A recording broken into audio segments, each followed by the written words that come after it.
नमस्कार, आप देख रहे हैं EIT न्यूज। मैं हूं वर्षा सिंह और अब रुक करते हैं आज की खबरों की ओर। बड़ी खबर आ रही है जहां ये नजारा देखने को मिला, जहां कुछ ही घंटों में 40 से 50 परिवारों के घर गंगा में डूब गए।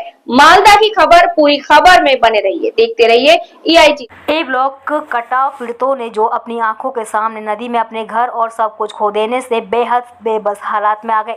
सरकार की बेपरवाही पर अपना गुस्सा जाहिर किया। मालूम हो कि पिछले कुछ दिनों में मालदा में गंगा का जल स्तर कम हो रहा और जैसे जैसे जल स्तर कम होने लगा, मालदा के रतुआ ए ब्लॉक में महानंद टोला इलाके में भयानक नदी का कटाव शुरू हो गया। महानंद टोला ग्राम पंचायत के जीतू टोला गांव में रविवार सुबह अचानक कटाव शुरू हो गया। देखते ही देखते गांव के करीब 40 से 50 घर गंगा में समा गए। कटाव के डर से इलाके में कई परिवार अपने घर छोड़ने लगे। स्थानीय सूत्रों के मुताबिक सुबह से ही गंगा के किनारे पर दरारें दिखने लगी थी, फिर एक के बाद एक घर नदी में डूबने लगे। हालात इतने खराब हो गए कि घबराए हुए लोग गांव वालों ने अपने घरों को से ज़रूरी सामान, फर्नीचर और दूसरा सामान निकालकर सुरक्षित जगह पर ले जाना शुरू कर दिया। कई लोग फूट फूट कर रोने लगे जब उनकी आंखों के सामने घर नदी में डूब गए। घर गिरने की खबर फैलते ही ब्लॉक एडमिनिस्ट्रेटर और पुलिस इलाके में पहुंच गई। हालात की जांच करने के साथ ही प्रभावित परिवारों को सुरक्षित जगह पर पहुंचाने की कोशिश की गई। डिजास्टर रिस्पांस फोर्स मौके पर पहुंच गई। वे खतरनाक इलाकों से लोगों को सुरक्षित जगहों पर पहुंचा रहे हैं। स्थानीय लोगों की शिकायत है कि गंगा का पानी कम होते ही अचानक कटाव शुरू हो गया। हालांकि नदी के कटाव का डर पहले से ही था, लेकिन उन्होंने आज जितनी तेजी से कटाव कभी नहीं देखा। स्थानीय लोगों का दावा है कि कुछ ही घंटों में कई परिवारों ने सब कुछ खो दिया। जैसे जैसे इलाके में कटाव जारी है, दहशत बढ़ गई है। लोगों को डर है कि और घर नदी में डूब सकते हैं।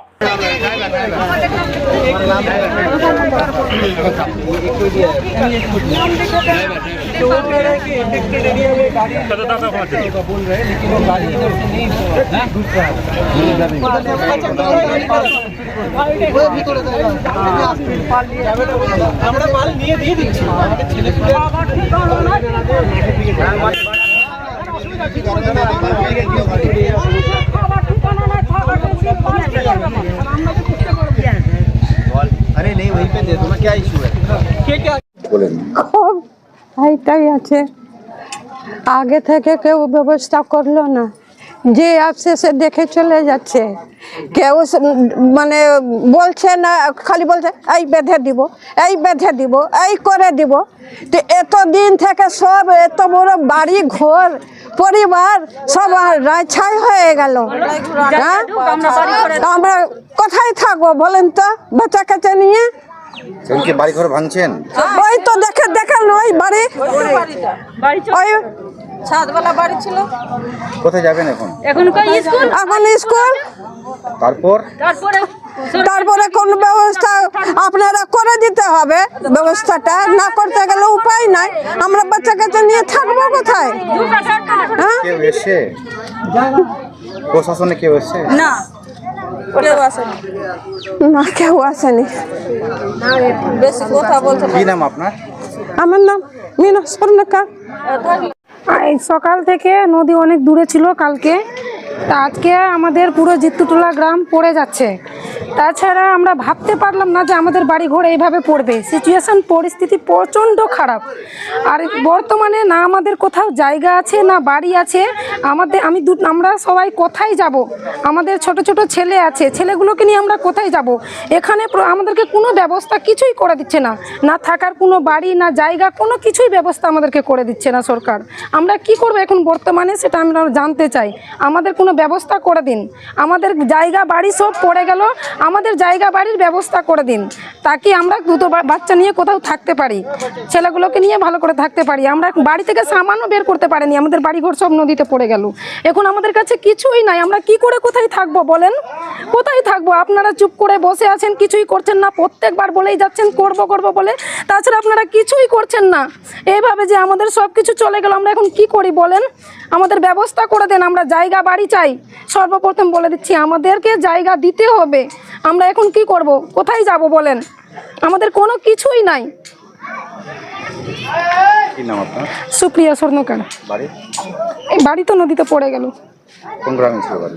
এটাই জিত্তুটোলা গ্রাম। সকাল থেকে স্যার 6টা থেকে নদী স্টার্ট হয়ে গেল স্যার। বাড়ি ঘর টানতে টানতে পারলাম না স্যার। ছেলে ন্যাংরা ছেলে আছে স্যার, ওকে টানবো কি বাড়ি টানবো স্যার, আমার কেউ নেই স্যার টানা।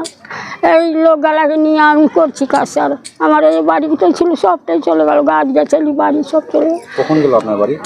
এই 10টার ভিতরে 6টার ভিতরে চলতে লাগলো, চলতে চলতে এই যে নদী ভাঙছেই স্যার। এখন সময় সময় খারাই খারাই ভাঙছে স্যার। কটা ঘর ছিল আপনার? আমার 4টা ঘর ছিল স্যার, সবটাই পড়ে গেল স্যার। ইটের ঘর ছিল না ফুসের স্যার, সবটাই ফুসের, ঘাস চড়া। আমরা টালি টুলি কিছু নেই। বাড়িতে কে কে আপনার? বাড়িতে আমরা 4 জন আছি। বাইক কিছু তো টানতে পারেননি? না স্যার কিছু টানতে পারিনি, নদীতে চলে আসলো স্যার। কাউকে বলছি কি থারটাও টেনে দিয়ে টানতে পারলো না কেউ। টানতে টানতে পড়ে গেল। 4টা 5টা গাছ ছিল, আমের ছিল, সব ছিল, সব নদী চলে গেল। এখন কি করে খাবো? ন্যাংরা ছেলে আছে স্যার 30 বছরের স্যার, ওখানে পড়ে আছে। ভাতা মিলছে না স্যার, 3 বছর থেকে বন্ধ করে দিয়েছে, আমারও বন্ধ করে। কি করে খাবো স্যার? আমার কিচ্ছু নাই স্যার। এখন কোথায় যাবেন? এখন কোথায় যাবো স্যার? ওই যে বাদে যাবো আমাদের আপনারা কি করছিলেন? বাঁধে যাবো স্যার, ঘর বাড়ি ওই কেটে উঠে নিয়ে যাবো, ওখানে কেউ দিবে, রাস্তাকে দিবে না স্যার। কোথায় থাকো স্যার? বাড়ি ঘর দেন স্যার, আমার কিচ্ছু অবস্থা নেই স্যার। ছোট ছেলে ছিল সব নদীতে মরে গেল স্যার, আমার দুনিয়াতে কেউ নাই। আমি খুব গরিব স্যার, আপনি আমার দিকে লক্ষ্য রাখুন স্যার। কি নাম আপনার? বিমলা স্বর্ণকার। বাড়ি কোথায় ছিল? বাড়ি এখানেই ছিল স্যার, কি গ্রামের নাম কি? জিত্তুটোলা। হ্যাঁ স্যার। কি অবস্থা আজকে? অবস্থা খুবই খারাপ আছে। আমাদের জল বাড়ার কারণে পুরো ব্যাপক হারে গঙ্গা ভাঙন। আজ সকাল থেকেই মানুষের হাতে সময় নাই, এত ব্যাপক হারে গঙ্গা ভাঙন, সময় নেই। আপনার কি বাড়ি ঘর ভাঙতে শুরু করে দিয়েছে? হ্যাঁ, পুরো বাড়ি ঘর সব ভাঙাভাঙি হয়ে গেছে, অনেক বাড়ি পড়ে গেছে। প্লাস কিছু বাড়ি যেগুলো বেঁচে আছে 1 ঘন্টা হাতে তারা ভাঙাভাঙি শুরু করেছে। এইভাবে চলতে থাকলে প্রায় মহেন্দ্রটোলা দিয়ারা অর্ধেক শেষ, অর্ধেক তো প্রায় শেষের দিকে, অর্ধেকটা আরও শেষ হয়ে যাবে। মহেন্দ্রটোলা প্রায় শেষ। আর প্রশাসন একদম ব্যর্থ, প্রশাসনের কোনো একদম নিষ্ক্রিয় ভূমিকা আছে। আমরা প্রত্যেকবার শুনতে পাই কোটি কোটি টাকা আসছে, কোন মন্ত্রী আর কোন নেতা খায় জানি না টাকাগুলো। 1 বস্তা কাজ হয় না। আজ 3 দিন থেকে এখানে 1 সপ্তাহ আগেও ভাঙন হয়েছে, কোনো প্রশাসনের দেখা সাক্ষাৎ নাই, কিছুই নাই। 1 বস্তা মাটি ফেলা নাই, কোনো কাজ নাই, শুধু লোক দেখানো এরা নেতাগিরি আর কিছুই না। আসছে দেখে চলে যাচ্ছে। এটা কোন গ্রাম? এটা জিত্তুটোলা। আজ ও জিত্তুটোলা প্রায় 60% শেষ। ব্যাপক হারে ভাঙন। এই ভাঙন চলতে থাকলে আজ সন্ধ্যার মধ্যে জিত্তুটোলা খুঁজে পাওয়া যাবে না। তারপরে মহেন্দ্রটোলা, তারপরে কালীতলা, আস্তে আস্তে এই ভাঙন চলতে থাকলে প্রায় মাসখানেকের মধ্যে পুরো দিয়ারা শেষ হয়ে যাবে এইভাবে চলতে থাকলে। আমরা চাই আমাদের পুনর্বাসন চাই। প্রথম তো আমাদের যেহেতু বাড়িঘর ভেঙে গেছে, পুনর্বাসন চাই। আমরা জায়গাও চাই, বাড়িও চাই। আমাদের বাড়ির পরিবর্তে জায়গা বাড়ি চাই। দ্বিতীয়ত সরকার যে একদম মানে বিকলাঙ্গের মতো হয়ে আছে, এ আমাদের ব্যবস্থা চাই নদীটা। এইভাবে থাকলে হয় না, এইভাবে করলে হয় না। আমরা সরকারের প্রতি আস্থা রাখি, প্রত্যেকবার সরকারের লোক আসে, আমরা কথাবার্তা শুনি, বলি, কিন্তু এই ধরনের নিষ্ক্রিয়তা থাকলে আমরা সরকারের বিপক্ষে বলতে বাধ্য হয়ে যাচ্ছি। আমার নাম দেবব্রত স্বর্ণকার, বাড়ি জিত্তুটোলা। কি অবস্থা আপনাদের গ্রামে? আমাদের গ্রামে কমসে কম 50 মিটার দূর থেকে 50 থেকে 100 মিটার দূর থেকে গঙ্গা ভয়াবহ তাণ্ডব করেছে। এখানকার মোটামুটি 25টা ফ্যামিলি বাড়ি সমেত গঙ্গা গর্ভে, ইট, বাড়ি, দরজা, এমনকি খাওয়ারও কিছু বের করতে পারেনি এবং আমাদের জমি জায়গা সম্পূর্ণ চলে গেছে। এখানে প্রশাসনের দিক দিয়ে কোনো আশ্বাস দিতে এখন পর্যন্ত কেউ আসেনি। হ্যাঁ, এর আগেই এসেছিল, অনেক কিছু বলে গেছে, বস্তা কি অমুক কি ধমুক, কিন্তু গঙ্গা বাঁধার জন্য কোনো স্টেপ লাইনি। এখানে কোনো কাজ হচ্ছে না। উজানের দিকে বস্তা বালি কিছুটা দিয়েছে, কিন্তু তাতে কোনো এই আমাদের গঙ্গা নদীর কোনো ভাঙনটা থামছে না কোনো হালতে। আপনার বাড়ি চলে গেছে গঙ্গাতে? হ্যাঁ, আমার বাড়ি সম্পূর্ণ, 2টো বাড়ি, 3টো বাড়ি, জানলা কপাট সমেত, খাওয়া দাওয়ার সব সমেত আজকেই গেল আজকেই গেল। এইভাবে ভাঙন চললে কতটা এরকম ভাঙন চললে আশা করি যে মোটামুটি 100 কোটির উপরে খরচ হবে, বা বাড়ি ঘরের সামান এবং এখানকার মানুষ যে আছে আর কোথাও কোনো আশ্রয় নিতে পারেনি, গরিব শ্রেণীর মানুষ আছে, হ্যাঁ, সেখানে যদি আমাদেরকে সরকার কোথাও জমি দেয় বা কোথাও থাকে রাখার ব্যবস্থা করে, সেটা আমরা সরকারের কাছে আবেদন করছি যে না, আমাদের কথাটা শুনে আমাদের কথাটা সরকারের কানে পৌঁছায়। হ্যাঁ, সকাল থেকে প্রশাসনের কেউ ছিল না, আমাদের স্থানীয় ফাঁড়ির ইনভেস্টিগেশন সেন্টারের আইসি এখানে ঘোরাঘুরি করে দেখছিলেন।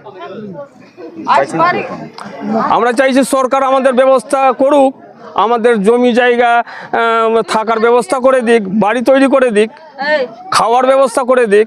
আমরা যেরকম আগে পুনরায় যে অবস্থায় ছিলাম সেই রকম অবস্থা এখানকার পাবলিকের করুক। সরকার তো বলছে এবার কোনো স্থায়ী কোনো কাজ হবে না, এমনি নর্মাল কাজ হবে, স্থায়ী সমাধান হবে না এবছর, যা হবে নেক্সট বছর হবে। তো সরকার গঙ্গার যদি স্থায়ী কাজ এবার না হয় তো মানুষটির ব্যবস্থাটা করুক, পরিবারের বাঁচানোর ব্যবস্থাটা করুক। হ্যাঁ, কোথায় থাকবে, কি করবে, সে স্থায়ী ও কবে করবে সরকার, না করবে সরকারের ব্যাপার।